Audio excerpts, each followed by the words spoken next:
श्री गणेश पुराण भाग 1 उपासनाखंड अध्याय 1 श्रोत्यांची सुतांना विनंती। श्री गणेशाय नमः। प्राचीन काळी नैमिषारण्यात 12 वर्ष प्रदीर्घ यज्ञसत्र चालले होते। शौनक आदी ऋषी त्याचे ऋत्विज होते।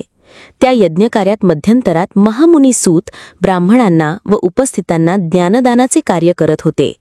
महामुनी सूत पुराणांचे ज्ञाते व चतुरस्त्र ज्ञानी होते।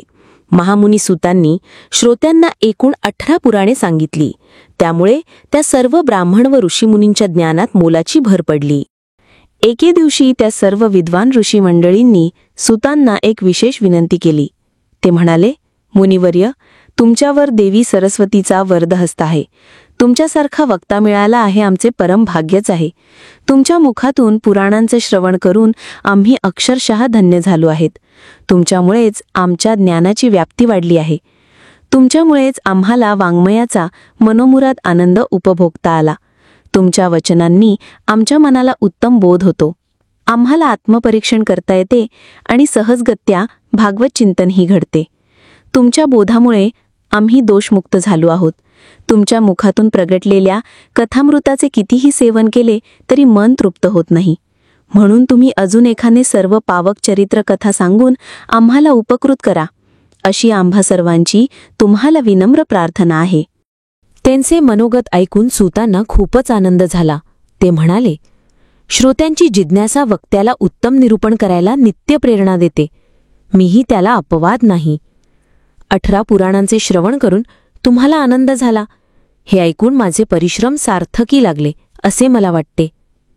आता मी तुम्हाला उपपुराणांमध्ये मुख्य असलेले श्री गणेश पुराण सांगणार आहे।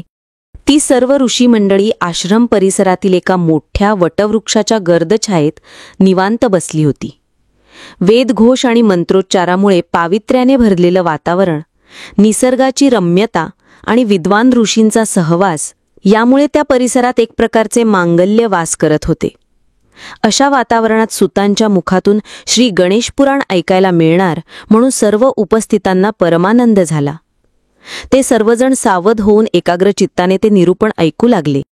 सूतांनी श्री महागणपतींचे स्मरण केले, मग भगवान श्रीकृष्णांचे ध्यान केले व म्हणाले, श्रोते हो, गणपती हे शिवपार्वतीचे पुत्र आहेत, हे तर सर्वांना माहीत आहे। त्या महागणपतींची सत्ता अगाध आहे।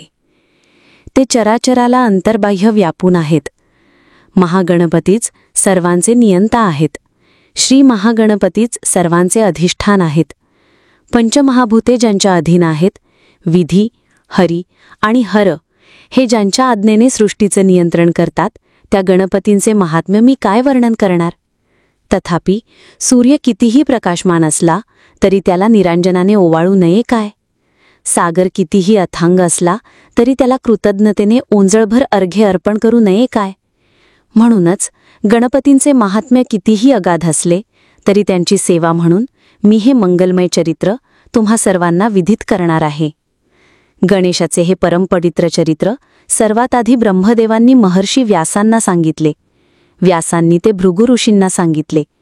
त्यानंतर भृगु ऋषींनी ते सोमकांत राजाला आणि त्या सोमकांत राजाकडून जनकल्याणार्थ ते सर्वांसाठी प्रकट झाले।